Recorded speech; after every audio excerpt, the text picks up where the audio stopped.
Amia Srinivasan is a lecturer at University College London and a fellow of All Souls College, Oxford. Here she talks to Catherine Dale about genealogy, conceptual battle, and the democratisation of philosophy. So I guess a good place to start is, why did you get into philosophy?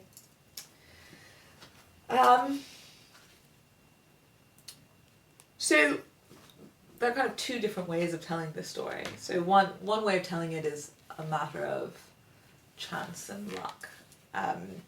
So although I did some philosophy as an undergraduate, I finished undergrad not planning on going into philosophy and not planning on going to graduate school in philosophy. And then I just won this fellowship to go to Oxford, and so I had to do a degree. So I applied for the BPhil, which is the master's degree at Oxford, and did that, and then ended up staying on to do my DPhil. So that's sort of how I found my way into professional philosophy. The other story, though, is that I think ever since from a young age I was more or less gripped by various kinds of philosophical concerns. So I remember, for example, being probably around 5 or 6, and I used to sit at the breakfast table with my sister before school in the mornings, and I had this bizarre embarrassment about using a fork and knife in front of people. Not because I didn't know how to, I knew how to, but I didn't want people to know that I knew how to. And so I'd be sitting there embarrassed about using a fork and knife, and then I would think to myself, but maybe I shouldn't be embarrassed because maybe my sister isn't conscious, right? Maybe she's just giving all of the outward appearances of someone who has feelings and who thinks and who can perceive what's going on and who's judging me. But maybe she's, basically like a robot, like a very, very convincing robot. So that's an age-old kind of philosophical concern, the concern about other minds. How do you know that you're not alone in the world? The phrase I used most when I was a child, my parents say, is that bad? Right? So I was really concerned about goodness and badness and rightness and wrongness, and I sort of felt the weight of human suffering on my shoulders. And so when I encountered philosophy as a student, when I was still in school, and then when I got to undergrad, I found that it was just this discourse that gave me vocabulary for talking about all of these inchoate anxieties and worries I'd had since I was a child. So that's what pulled me to philosophy, I think.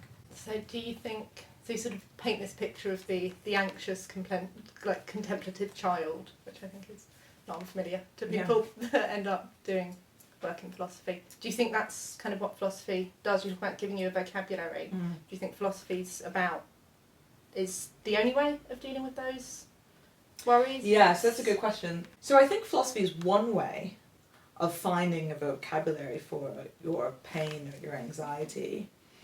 And it was certainly the way or the form of vocabulary that was most compelling and effective for me.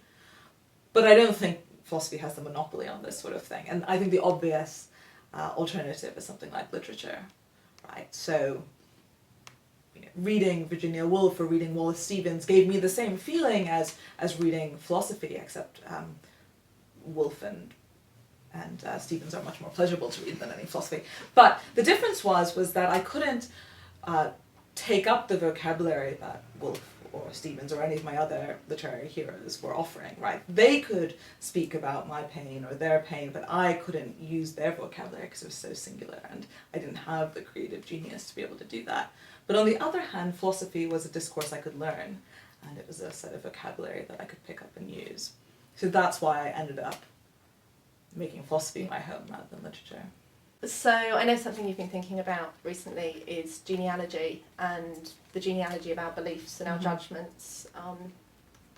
Kind of what is a genealogy and what role do the genealogies of our beliefs and judgments sort of play in how we should think about them? Good question. Okay, so the simplest way to put it is that a genealogy is a story, usually a true story, but maybe it could be a made-up story, about how a belief or concept or practice arises. And a genealogical story is one that explains the thing the belief or concept or practice in kind of natural or scientific terms. So, for example, you can have a genealogy of morality that might speak about what was adaptive for our ancestors to believe in order to cooperate. Or you might have a genealogy of religion, which talks about the cultural need for authority and structure. But you might also have a genealogy of your particular beliefs. So let's say you have particular political beliefs, you might want to tell a story about your particular upbringing. Or if I have there might be a genealogy of my fear of snakes. I have a great phobia of snakes. Maybe I had some kind of early formative experience, scary experience with snakes. So just about anything can be genealogized. Anything can be explained in these kind of naturalistic scientific terms. And there's a long history in philosophy of offering genealogies of beliefs or concepts or things for different purposes. And very roughly speaking, there are two kinds of genealogies. There's what Bernard Williams calls a shameful genealogy on one hand, and what he calls a vindicatory genealogy on the other. So a shameful genealogy is the kind of genealogy that's supposed to cast doubt on our belief or concept or practices. So, for example, if I say to you, well, you have this particular religious belief, but you only have it because you grew up in this religious community, and had you grown up in a different kind of community, you would have had a different religious belief. That can feel shameful. It can feel like I'm trying to cast doubt on your belief. But we can also tell a vindicatory genealogy. So, for example, people like Hobbes and Locke give a state of nature account of the emergence of the particular political societies that they want to endorse. Which is supposed to show us that it's rational for us to accept that form of political association. And there's just this deep question about how do these genealogies work? There's intuitively a lot of force. Like, humans care about origins. We care about where things came from, especially when the things are our own things. We care about where we came from, where our ideas came from. But it's a bit of a philosophical mystery how we're supposed to get from such and such story of where something came from to an evaluation of what its value is now. And sometimes not even a real story. Sometimes just a story that says, well, it could have happened Exactly. like that. Like a just so story. Yeah. And so, that can sometimes do damage. It can feel as if it does damage to holding on to a belief Right. or an attitude. And sometimes a just so story can feel like it helps you go on, retain the practice or retain the belief. And so there's just this kind of philosophical mystery here about how we move from these accounts of the origins of things to evaluating the thing itself. But it has a lot of psychological power, this genealogy. So when you were talking about how you got into philosophy, you kind of told these two stories. One of them about this kind of very chancy, kind of series of kind of lucky experiences that led you there, and this other story where it seemed as if philosophy had been where you were always going to end up. And I guess there's both kinds of genealogies of yourself as a philosopher. Where does the story go from there? And also, I guess, are both of those right? Yeah, no, I think that's a really good question. So this is something we do about ourselves, right? So it's not just that the natural sciences or anthropology or sociology gives us these genealogies. We all genealogize ourselves, and we can tell these different kinds of stories. So we can tell the story where, it's just a matter of chance, and I could have so easily been this different kind of person. And then you can tell the story of necessity, where it was inevitable that I was going to end up where I was. When you were 5, you were a philosopher already, and you just had to find your way there. And of course, if I had turned out to be a lawyer rather than a philosopher, I would tell a different genealogy, and the story wouldn't be about my having anxieties about my sister being a robot, but about how I argued all the time, right, and how that made me into a lawyer. So can they both be true? Yeah, I want to say that they can both be true. Instinctively, I want to say that it can be true that a whole set of chances and contingencies had to take you where you were, but that also there's some truth in that kind of rationalizing story you tell. That other chances and contingencies would have got you to somewhere you were always going to. That's get right. to. Right. So you asked where the story went next. Where the story went next. Well, so where I am now. So I was, I said that when I was a kid, I was sort of racked by these very typically perennial philosophical worries about the relationship between my mind and other minds and mind and world. And I was not okay, so something that was interesting was that I was very worried about moral and political issues for my entire life.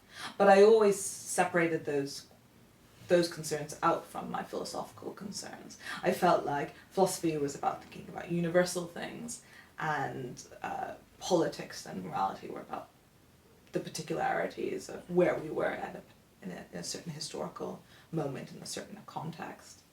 And when I was an undergraduate, I didn't particularly like moral and political philosophy because it seemed to me to be game playing with other people's misery. And so for a long time I stayed away from it.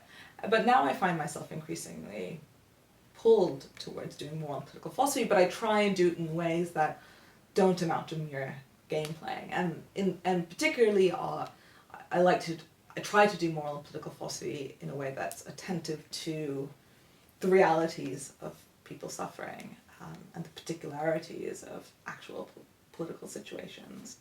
And for me, the best way of doing that is by drawing on the theorists who actually do that. Most obviously, feminist theorists, people like Catherine McKinnon, Judith Butler, Bell Hooks, Angela Davis. These people who are thinking at a high level of abstraction, but whose input is, the real suffering and oppression suffered by actual people. So you've named a number of very prominent feminist theorists, and I guess feminist philosophy is something that people are still quite hostile to. How do you feel about that resistance and that kind of apprehension about the endeavour? Yeah, so I think you're right. I think it's very common, even if unspoken. Most philosophers, or at least plenty of philosophers, have a suspicion of feminist philosophy. And they might say something like this: look, it's fine to do philosophy of feminism, right? It's fine to philosophically investigate topics like, the sex-gender distinction, or the metaphysics of womanhood, or the nature of patriarchy. But it's not okay to do a feminist philosophy, that is, a philosophy that itself is kind of politically committed to feminism or in the service of feminism. And the idea seems to be, look, philosophy is about uncovering the truth, right? It's not about pursuing some particular political goal. And if you are in the business of trying to emancipate women from patriarchy, then you can't really be in the business of seeking the truth. Is that the remit of philosophy, or is philosophy about doing something more than that? Could it be about something revisionary, something about reforming practices and the world, I guess? Even if you hold on to this idea of philosophy as seeking the truth, you might think that a feminist consciousness or a feminist positionality could help you, bias you, as it were, in the right direction to truth seeking. Yeah. Better philosophy of the ordinary kind. Exactly. So that's a way of vindicating feminist philosophy on an orthodox conception of philosophy. But of course we could go for more radical conceptions of what we might be doing when we do philosophy. And I think we should take those seriously. So for example, you might think that, here's what we should do as feminists or people who are generally committed to some kind of emancipatory politics, whether that's race-based or class-based or gender-based politics. We should give up the project of merely trying to describe the world or merely trying to describe our concepts of the world. And instead what we should do is ask ourselves, how do we want the world to be? And what concepts would it be most useful to have in order to make the world that way? And then what you think of yourself as doing when you do philosophy is trying to get people to use the concepts that you want them to use in order to achieve that material change. So an example of this is the concept of rape, which has really changed over its history. There was a time when it was just conceptually impossible to be raped by your husband, right? because there was no such thing as marital rape. The concept of rape just excluded, rape was only something that happened between strangers. It couldn't happen between two people within the marriage contract, right? So it turned out to be a conceptual impossibility to be raped by your husband. And so then think about the first woman. I mean, this is a bit of a philosophical thought experiment, but think about the first woman who says, I was raped by my husband, right? There's a sense in which she's just using the concept wrong, like incorrectly, right? She's just saying something that's nonsense, it's conceptually incoherent. If she can get enough people to start using the concept the way she uses it, right, then the concept itself will change. And then it will no longer turn out to be conceptually incoherent, the idea of being raped by one's husband. And in fact, now the concept of rape includes the possibility of marital rape, because the concept has changed. And so one thing philosophers can do, politically minded philosophers can do, is engage in a kind of conceptual warfare, where what they're trying to do is not describe the concepts we do use, but try to get people to use concepts in a new way. And the history of feminist thought is full of examples like this. So that there's the rape case, the concept of silencing, what it might mean to silence someone, stop them from speaking freely, has been radically changed by feminists to include things like pornography. Pornography is something that we at least think might, in some cases, silence women, right? Whereas before that would just sound nonsensical, right? How could visual representations of sex silence you? At best, that's just kind of metaphorical, right? And so that's a more radical vision of what feminist philosophers or political philosophers, by which I mean politically minded philosophers, might do. Part of the problem, of course, is there's a worry about deception. There's a worry that we're not really we are truth tellers as philosophers, and we're supposed to be candid, we're supposed to be open, and this kind of conceptual warfare I'm proposing is there's not something not totally honest about it, right? Because you still act like you're a philosopher, you give people arguments, but really what's going on is that you're trying to get them to change their patterns of You might be making true, but you're not speaking to the truth. Exactly. What you're trying to do is changing the truth as opposed to uncovering the truth. So I feel a certain kind of discomfort with that, although at the same time a lot of my heroes, I think, did precisely that. Another worry I have about saying that all philosophy needs to be that way is I really do want to just preserve this place for game playing. Yeah. I mean, so we both spent time at Oxford. You were an undergraduate there, I was a grad student. And one of the great things about Oxford is just, for all of its many, many problems, it remains a place where people just play. Yeah. Philosophy can be political, but it can also be a leisure activity. And preserving philosophy as a site of play, of course, a site of play that should be democratized and be open to people in a way that Oxford philosophy, of course, isn't, seems to me is also essentially important for philosophy. Do you think philosophy is something that just should be done by more people, that should be more open, and both for, is that good for philosophy? Is that good for people? Yeah, so, I believe in the Marxist utopia, right? Like, I think everyone should have these protected spaces, right? Everyone should be working and playing and reading poetry and fishing in the evening and, doing the whole thing. Yeah. And so what I find morally and politically offensive about elite institutions, of which, where I've spent most of my life, right? So I don't criticize this from the outside in any kind of way. Is there elitism, right? Is the sense that, only a certain subset of the population deserve to have their leisure time protected in this way and should deserve to think about arcane problems. So I think there's a strong moral imperative for thinking that philosophy should be democratized. On the other hand, I think it's good for philosophy to be democratized, right? So we were talking about the importance of genealogy to truth-seeking.